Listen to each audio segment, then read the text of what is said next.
अपने ब्राह्मण एवं संत को जिंदा कीजिए। गायत्री मंत्र हमारे साथ साथ। ओम भूर्भुवः स्वः तत्सवितुर्वरेण्यं भर्गो देवस्य धीमहि धियो यो न प्रचोदयात्। देवियों, भाइयों, आप में से अधिकांश व्यक्ति ये सोच रहे होंगे कि मैं यहाँ था परंतु व्याख्यान क्यों नहीं दिया।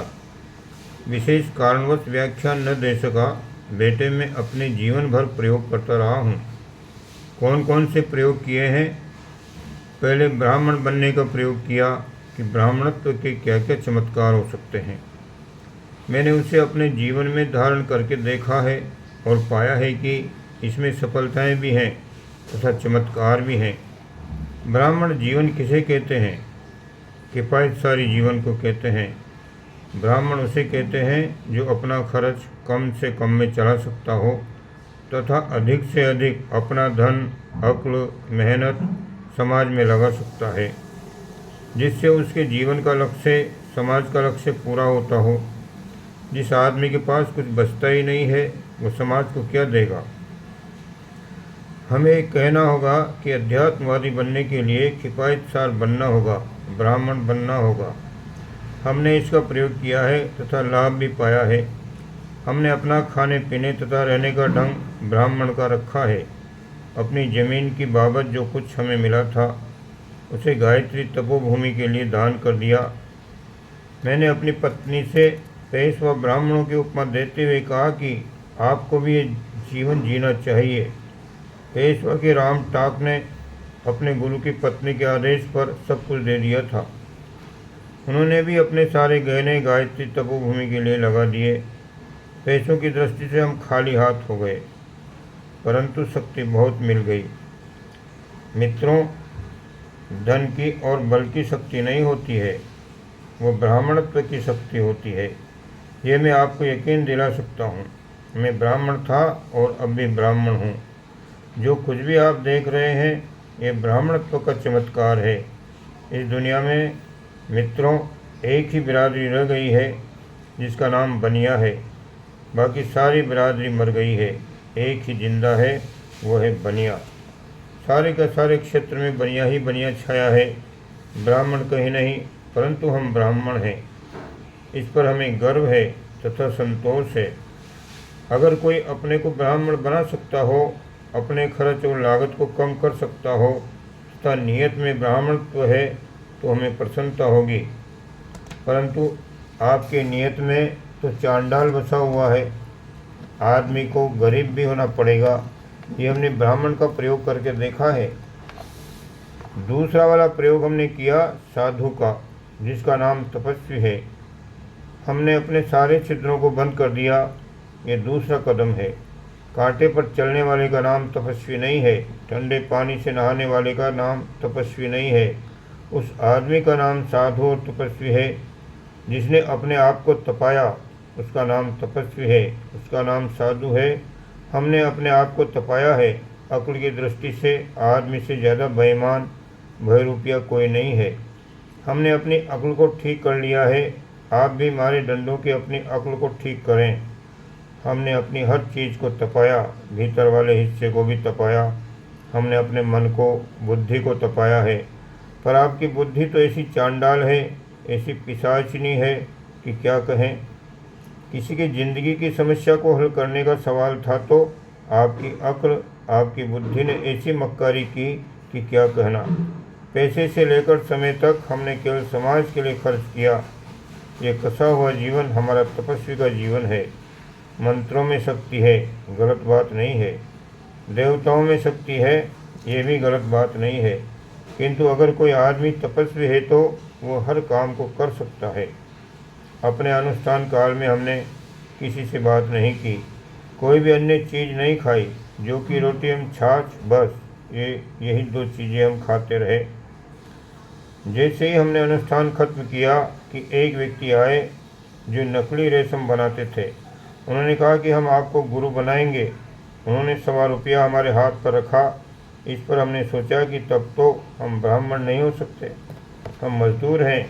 उन्होंने कहा कि ब्राह्मण को तो लेना चाहिए। यह आज से लगभग 35-40 साल पहले सन 54 से 86 की बात है। सन 1954 से 1966 की बात है। उस सज्जन को लेकर हम बाजार गए। उस जमाने में ठंडी में बिछाने के लिए पुराने कपड़ों की तथा रुई की हाथ से बनी दरियाँ 2 रुपये में मिलती थी। उससे वही चीज़ें खरीद कर जरूरतमंदों को बांट दी, पर अपने लिए हमने उसे स्वीकार नहीं किया। हमारी अक्ल एवं जो भी चीज़ हमारे पास थी उसे हम हमेशा बांटते चले गए। उस आदमी ने कुछ दिनों के बाद हमारे पास 200 रुपये भेजे। हमने उसे गायत्री तपोभूमि के मंदिर बनाने में लगा दिया। ये वो परा आदमी था जिसने मैं पैसा भेजा था। ये घटनाएं सुना रहा हूँ मैं आपको अपने तपस्वी जीवन की। इसी तरह हमारे सारे कार्य होते चले गए, कोई काम हमारा रुका नहीं। एक प्रयोग वाणी के संयम का हम सुनाते हैं आपको। हम चाहते थे कि हम मौन धारण कर लें तथा वेखरी वाणी का प्रयोग कम करें। हमने जितना व्याख्यान दिया है, दुनिया में शायद ही कोई व्यक्ति व्याख्यान दिए होंगे। हमारे व्याख्यानों से लोगों की कायाकल्प हो गए, जैसे रामकृष्ण परमहंस के व्याख्यान से हुआ था। लेकिन जो लोग रीछ का तमाशा, रीछ का व्याख्यान सुनने आए, उनको कोई फ़ायदा नहीं हुआ। जिन लोगों को हम व्याख्यान देते हैं उन्हें सूंघ करके देखते हैं, चख करके देखते हैं कि आदमी कैसे हैं, घटिया हैं या वजनदार, तो वे हमें छोटे छोटे आदमी, घटिया आदमी दिखाई पड़ते हैं। हमें वजनदार आदमी दिखाई नहीं पड़ते। वजनदार आदमी माने सिद्धांतों के आदमी, सिद्धांतों को सुनने वाले, मानने वाले, उन पर चलने वाले, सिद्धांतों को जीवन में उतारने वाले कोई नहीं दिखाई पड़ते हैं। लोगों पर गुस्सा न करके अपने पर गुस्सा न करूं तो क्या करूं? आपको मालूम है, जब आदमी मरने को होता है तो बहुत से आदमी मिलने आते हैं, बहुत सी शक्ति खर्च होती है। कोई कहता है कि ताऊ जी अच्छे हैं, कोई कहता है कि हमें आशीर्वाद दे दीजिए। इससे बातें करने में बहुत शक्ति खर्च होती है। इसमें भीतरी शक्ति बेहद खर्च होती है। इसलिए हमने विचार किया है कि हम मिलना बंद कर देंगे। हम अपनी वेखरी वाणी को दूसरे काम में खर्च करेंगे। वेखरी वाणी कम हो जाएगी तब पश्यंती वाणी, मध्यमा वाणी का उपयोग करेंगे, ताकि हम ज़्यादा काम कर सकें। बिना बातचीत किए कि ज़्यादा काम कर सकते हैं तथा वातावरण को गर्म कर सकते हैं। बेटे अरविंद घोष ने, महर्षि रमन ने इस प्रकार का प्रयोग किया था और सारा हिंदुस्तान गर्म हो गया था। वेखरी वाणी के माध्यम से अनावश्यक शक्तियाँ खर्च हो जाती हैं। इसलिए मैंने विचार किया कि अब इसका खर्च कम करेंगे। भगवान की शक्ति बहुत है। अब की बार मैंने प्रयोग किया। अब बोलने की बात कम करता जाऊंगा, इस काम में समय को कम खर्च करता जाऊंगा और लोगों से बातें कम करता जाऊंगा। कारण अधिकांश लोग अपनी राम कहानी लेकर आते हैं, अनावश्यक भीड़ आ जाती है और कहती है कि हमारा मन नहीं लगता, ध्यान नहीं लगता। बेकार की बातें लोग करते हैं। ये नहीं कि मतलब की बातें करें। बेकार की बातें करने में अब हम समय खर्च नहीं करेंगे। वाणी से बात नहीं होगी तो क्या आप निष्ठुर हो जाएंगे? नहीं बेटे, हमने ब्राह्मण के बाद संत के रूप में कदम बढ़ाया है।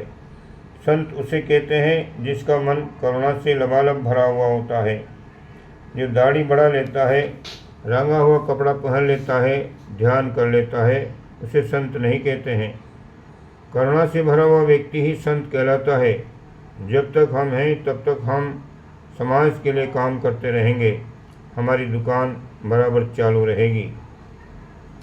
एक हमारा प्याऊ जो कभी सूखेगा नहीं, जो पसीने से लथपथ हो गए हैं, थक गए हैं, हमारे प्याऊ से पानी हमारी तपस्या में से उनको देते रहेंगे, उन्हें हरा भरा बनाते रहेंगे। आप सब लोग हमारे प्याऊ से पानी पी सकते हैं। ब्राह्मण संत का जीवन चलता रहेगा, हम प्याऊ बंद नहीं कर सकते हैं। हमने एक चिकित्सालय यानी डिस्पेंसरी खोला है। जो भी दुखी हमारे पास आए, हमने उन्हें छाती से लगाया, उनकी बीमारी का, दुखों का बराबर ख्याल रखा। संत का काम भाव संवेदनाओं का है। हमें अपने बच्चों को खिलाना है, बच्चों की देखभाल करनी है, बच्चों को गुब्बारा बांटना है, बच्चों के चेहरे पर मुस्कुराहट देखनी है। ये चीज़ें देखकर हमको खुशी होती है। हम बच्चों के स्कूल चलाते हैं, इसका मतलब क्या है? हमारा अस्पताल चलता है, डिस्पेंसरी चलती है।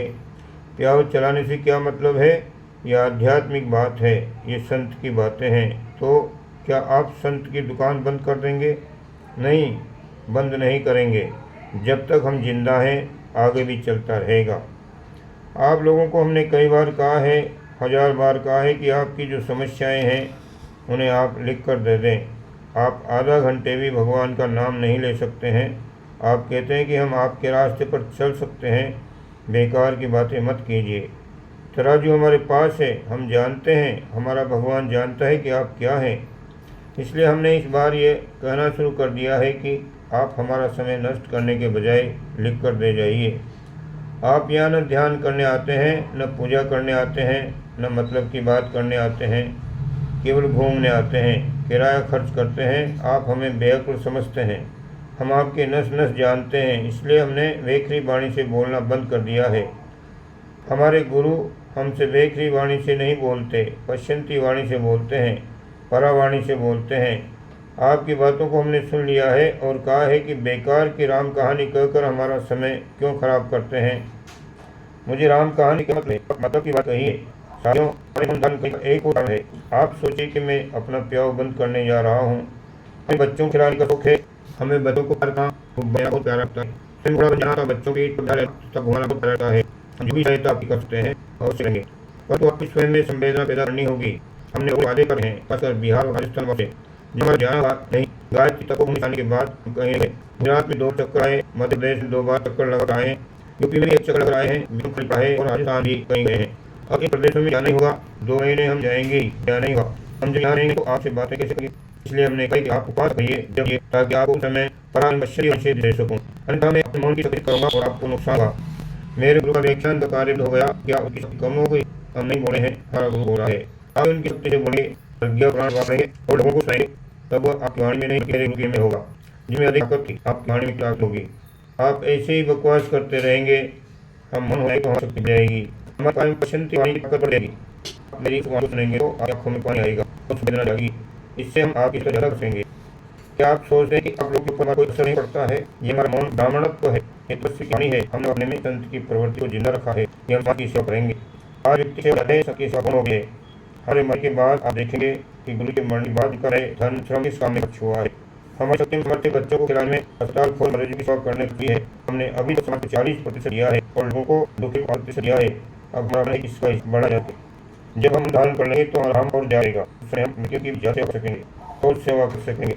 अभी तक हमारी सहानुभूति का एक ज़्यादा रहा, सेवा का है। हमने सहानुभूति दी है और पाई है। अगर हम किसी की 1 किलोग्राम सेवा किए तो उसमें 5 ग्राम सहानुभूति भी है। उसमें हम ज़्यादा समर्थ थे, पर अगले दिनों आत्मा को और हलेंगे, अब हम अधिक सेवा कर सकेंगे। अब क्या हमने कुछ किया या नहीं, सब देखा तो साथ कर देखिए, कुछ हुआ तो ये 50 आदमी हमसे जुड़े हैं। हमें कहाँ जाते हैं, कहाँ कहते हैं कि कुछ नहीं हुआ। 50 लाख आदमी हमारे एक ही साल पर खड़े हो सकते हैं। इतने कहाँ से बड़े 50 लाख मुखिया 50 लाख लोगों को एक देकर दान छुपाए रखता है। हम अपने ब्राह्मण को फिर जिंदा करेंगे। संत नहीं होता है, आज दानी बनने के संत न होगा। हम ब्राह्मण को पुनः देंगे। ब्राह्मण जमा करता है, संत उसे खर्च कर देता है।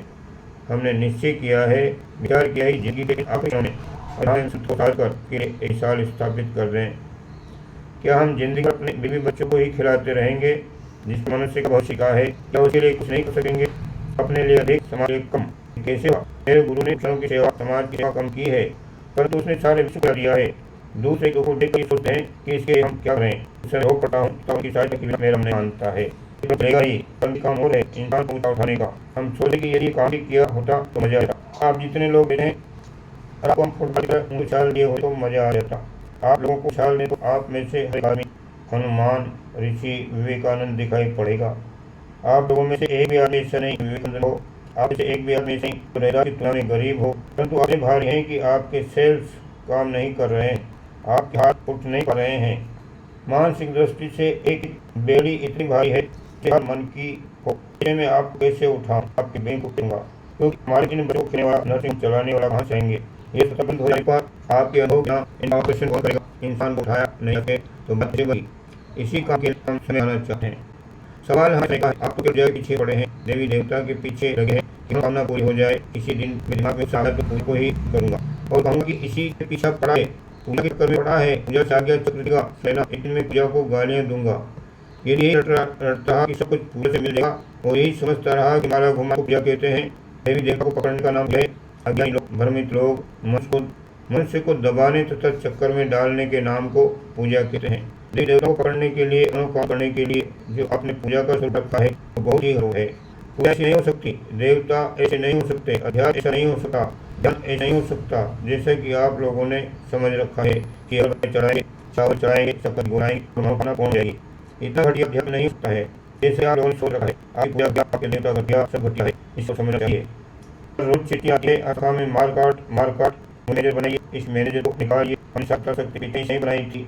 देवता को इसलिए नहीं बैठाया था कि लोगों का अहंकार बढ़े, ट्रस्ट इसलिए नहीं बनाया था इसे बर्बाद करो। हम स्वयं गली के इन लोगों को मारी ट्रस्ट बनाकर इनके कार्य पर आगे कर। अब पंचायत समिति में जिस बार झगड़े होते हैं हमारे शक्तियों में चांडालपन है। हमें क्या देखते हैं, क्या हमने शक्ति पीछे थी, वो इससे प्रारंभ करी थी, इसलिए मतलब बनाया था कि आप लोग अहंकारी बन जाइए, आप नहीं एक दूसरे की टांग खींचे कीजिए।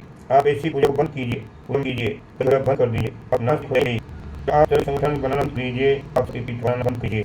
या हम एक बात से कहिए कि आप आध्यात्मिकता के मूल सिद्धांत को समझिए, पूजा को पीछे आइए, आध्यात्मिकता के मूल सिद्धांतों को समझिए। आप मत सोचिए कि गुरुजी ने 24 लाख का जप किया था। हम 24 लाख के पंडवा का नाम बताते हैं जो आज बिल्कुल खाली है, जप करने वाले को नहीं करते। हम ब्राह्मण की शक्ति संत किसी जाना चाहते हैं, आप हम कर ले या न ले। अब मैं हद करता हूँ कि अब माला जप करें न करें, एक जप करें या कैसी माला जप करें, परंतु मुख्य है कि आपने ब्राह्मणत्व को आइए। कि आपको कौन चलाएगा, हम 40 पट करने वालों ने कितनों को किया है, उन्होंने किया है, संतों ने किया है। ब्राह्मण की वाणी की तपस्या में बल होता है। आप इसी प्रकार को मिल जाओ तो आप नास्तिक हो जाएंगे। आप पूजा का महत्व बढ़ाते और ब्राह्मणत्व का महत्व बढ़ाइए, संतों का महत्व बढ़ाइए। अच्छा इन लोगों के द्वारा क्या हुआ है, आपके धन जमा नहीं है तो एक कैसे सकते हैं, आपकी बैंक में पूंजी होनी चाहिए, पहले जमा तो कीजिए कुछ। केवल पूजा से ही काम चलने वाला नहीं है, हमारी सबसे बड़ी पूंजी समाज की सेवा है। हमने लाखों आदमियों की नहीं वरन सारे विश्व की सेवा की है। हमने अपनी अक्ल, धन, अनुष्ठान, वर्चस्व सभी इसी में लगाया है। हमने खेती करने वालों, मकान बनाने वालों को देखा है कि सेवा के नाम पर नगण्य हैं। आप अकेले चलें, हमारे गुरु अकेले चले हैं, हम अकेले चले हैं, आप भी अकेले चलिए। संगठन के फेर में मत पड़िए। आपको बोलना नहीं आता है, आप कहते हैं कि व्याख्यान सिखा दीजिए। आप हैं कौन हमें बताइए, भाषण से क्या होगा, आप हमारी बात मानिए। आपको बोलना नहीं आता है तो हम क्या करें, आप पोस्टमैन का काम करिए, हम बोलना सिखा देंगे। लड़कियों को सिखा दिया था, महाराज जी हमें भी बोलना सिखा दीजिए, आप त्याग करके तो हमें बतलाइए। जवाहरलाल नेहरू एवं शास्त्री जी को गांधी जी ने खादी बेचने को कहा था। वे घर घर जाकर खादी बेचते थे, घर घर ढकेल गाड़ी लेकर जाते थे, इतना लोगों से कहते थे कि आप खादी पहनिए। तो क्या वे खादी बेचते थे? हाँ बेटे, खादी बेचते थे। आप अपने आप को निचोड़िए, ये हमारा बेटा, ये हमारी पत्नी, देखना यही तुझे ऐसा मारेंगे कि तुझे याद रहेगा। हमारा बेटा, हमारी पत्नी यही रटता रहेगा कि कुछ समाज के लिए, भगवान के लिए भी करेगा। नहीं गुरुजी, हम तो हनुमान चालीसा पढ़ते हैं, गायत्री चालीसा पढ़ते हैं और स्वार्थी कहीं का। तेरी तो अक्ल खराब हो गई है, अहंकार बढ़ गया है। हमने आप में से हर किसी को कहा है कि आप ब्राह्मण बनिए। नहीं गुरुजी, हमने तो चंदा इकट्ठा कर लिया, तो हम क्या करेंगे इसका। आप आदमी तो बने नहीं, पहले आप आदमी बनना सीखें। आप घटियापन छोड़िए, सुबह से शाम तक काम कीजिए, पात्रता बढ़ाइए। ऋषियों ने अपने रक्त को एक घड़े में भरा था जिससे सीता जी उत्पन्न हुई थी। आपको भी संस्कृति की सीता की खोज करनी है। समाज के लिए, संस्कृति के लिए आप भी अपना समय, अपना पैसा निकालिए, अपना रक्त निकालिए। आप अपने आप को निचोड़िए तो सही। निचोड़ने के नाम पर अंगूठा दिखाते हैं, त्याग के नाम पर जीभ निकालते हैं, बकवास के नाम पर, घूमने के नाम पर बिना मतलब के आडंबर बना रखे हैं। अपने आप को निचोड़िए। आप अपने को यदि निचोड़ेंगे तो फिर देख लेना आपका क्या बन जाता है। हमने अपने आप को निचोड़ा तो देखिए क्या बन गए। अगर आपने अपने आप को निचोड़ दिया तो हमारा एक काम जरूर करना, और वो ये कि हमारे विचार, हमारी आग को लोगों तक पहुंचाना। हम लेखक नहीं हैं, हमारे लिखे शब्दों में से आग निकलती है। विचारों की आग, भावनाओं की क्रांति की आग निकलती है। आज जनता भी प्यासी, हम भी प्यासे हैं। हमारी विचारधारा ही आग है, हम आग उगलते हैं, हम लेखक नहीं हैं। हमारी लेखनी में से ऐसी निकलती है आग, मस्तिष्क में से निकलती है आग, हमारी आँखों में से निकलती है आग। हमारी विचारने की आग, भावनाओं की आग, संवेदनाओं की आग को आप घर घर पहुँचाइए। आप में से हर आदमी को लाल बहादुर शास्त्री, जवाहरलाल नेहरू, सरदार पटेल होना चाहिए। गांधी जी के आदेश पर वे खादी धकेल कर रखकर बेचने गए थे। ईसाई मिशन की महिलाएं भी घर घर जाती हैं और ये कहती हैं कि हमारी एक पैसे की किताब ज़रूर खरीदिए, अगर अच्छी न लगे तो कल मैं वापस ले लूँगी। अरे किताब बेचना नहीं है बाबा, मेरे विचार को घर घर पहुँचाना है। आप लोगों के जिम्मे हमारा एक सूत्री कार्यक्रम है। आप जाइए, अपने को निचोड़िए। आपका घर का खर्च यदि 1000 रुपया है तो निचोड़िए इसको और उसमें से बचत को ज्ञान एक के लिए खर्च कीजिए। हमारी आग को बिखेर दीजिए, वातावरण को गर्म कर दीजिए, उससे अज्ञानता को जला दीजिए। आप लोग जाइए और अपने आप को निचोड़िए। ज्ञान घट का पैसा खर्च कीजिए तो क्या हम अपनी बीबी को भेज दें, बच्चों को भेज दें? चुप कंजूस कहीं के। ऊपर से कहते हैं हम गरीब हैं। आप गरीब नहीं, कंजूस हैं। हर आदमी के ऊपर हमारा आक्रोश है, हमें आग लग रही है और आप निचोड़ते नहीं हैं। इंसान का ईमान, व्यक्तित्व समाप्त हो रहा है। आज शक्तिपीठें, प्रज्ञापीठें जितनी बढ़ती जा रही हैं उतना ही आदमी का अहंकार बढ़ता जा रहा है। आप में लड़ाई झगड़े बढ़ते जा रहे हैं, सब हवस के मालिक बनते जा रहे हैं। हम चाहते हैं कि अब 15-20 हज़ार में फूस के शक्तिपीठ, प्रज्ञापीठ बन जाते तो कम से कम लोगों का राग द्वेष, अहंकार तो नहीं बढ़ता। आज आप लोगों से एक ही निवेदन है कि आप हमारी आग स्वयं बिखेरिए, नौकरी से नहीं, सेवा से। आप जाइए एवं हमारा साहित्य पढ़िए तथा लोगों को पढ़ाइए। और हम क्या कहना चाहते हैं, हम 2 ही बात आपसे कहना चाहते हैं। पहली, हमारी आग को घर घर पहुंचाइए। दूसरी, ब्राह्मण एवं संत को जिंदा कीजिए ताकि हमारा प्याऊ एवं अस्पताल चल सके, ताकि लोगों को अपने बच्चों को खिला सकें तथा उन्हें जिंदा रख सकें तथा मरी हुई संस्कृति को जिंदा कर सकें। आप 11 माला जप करते हैं, आपको बहुत बहुत धन्यवाद। ये जादूगरी नहीं है, किसी माला में कोई जादू नहीं है। मैं तो यहाँ तक कहता हूँ कि मनोकामना की माला, जादूगरी की माला में आग लगा दीजिए। आप मनोकामना की माला, जादूगरी की माला, आज्ञा चक्र जगाने की माला को पानी में बहा दीजिए। तो क्या करें महाराज जी? आप अपने ब्राह्मणत्व को जगा दीजिए, साधु को जगा दीजिए, ताकि आप अपनी नाव स्वयं पार कर सकें। अन्यथा हम यही कहेंगे कि शायद हमारा तप कम है, नहीं तो कहीं न कहीं हमें ब्राह्मण साधु मिल ही जाते। आपके पास धन नहीं तो अपनी भावना, विचार, श्रद्धा तो समाज में बिखेर ही सकते हैं। वही बिखेरिए। संत बनकर अपना परिचय दीजिए। संत दानी होता है, संत उदार होता है। हमारा मन था कि अपने बचे हुए शेष दिनों में ब्राह्मण तथा संत का काम अधिक से अधिक कर सकूं, लोगों की मध्यमा वाणी से, परावाणी से अधिक सेवा कर सकूं। ये हमारा मन है। मैं आपको एक ही बात कह सकता हूं कि आप अपने को निचोड़िए, बचत कीजिए। आपके श्रम, समय, धन और विचारना, भावना की समाज को बहुत ज़रूरत है। संस्कृति को ज़रूरत है। इसे विलासिता में खर्च मत कीजिए।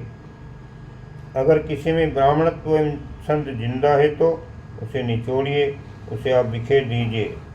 हमने प्रार्थना की है कि यदि आप लोगों में कहीं भी, किसी भी कोने में यदि ब्राह्मणत्व या संत जिंदा हो तो वो जग जाए। उपासना साधना के नाम पर आप जादूगरी बंद कीजिए। देवताओं को गुमराह करने वाली, मनोकामना सिद्ध करने वाली पूजा बंद कीजिए। साधना किसे कहते हैं आपको मालूम नहीं? आप हनुमान जी की पूजा करते हैं, संतोषी माता की पूजा करते हैं। ये न मंत्र है, न यंत्र है, न पूजा है। आप हनुमान जी या संतोषी माता को साधते हैं। अरे पहले अपने आप को तो साधिए न। पर ये जो जादूगरी आप करते हैं वो बदमाशी के सिवाय और कुछ नहीं है। अगर आप पूजा उपासना करते हैं तो ठीक, ये आपकी मर्जी है, पर यह न तो कोई मंत्र जप है, न भजन है। ये मात्र धूर्तगिरी है। पूजा के नाम पर यदि आप ऐसी बदमाशी करते हैं तो आपकी मर्जी, पर इससे कुछ होने वाला नहीं है। पहले आप समर्पण करना सीखिए। ये मोटी मोटी बातें थी जो हमने किसी तरह से आपसे कह दी। हमारे गुरुजी की यही मर्जी है कि हम आप में से हर आदमी में से ब्राह्मण तथा संत को जिंदा करें, और हम यही चाहते हैं कि अगर हमारे अंदर बल हो तथा आपके अंदर ब्राह्मणत्व तथा साधु हो तो वह जिंदा हो जाए। इस विदाई के अवसर पर यही कहकर हम आप लोगों को विदा कर रहे हैं। मित्रों, गुरुजी ने हमेशा दिया है, आगे भी देते रहेंगे। शर्त एक ही है कि आप अपनी ब्राह्मण एवं संत की प्रवृत्ति जिंदा करें। आप जाइए एवं अपने अपने कामों में जुट जाइए। ओम शांति।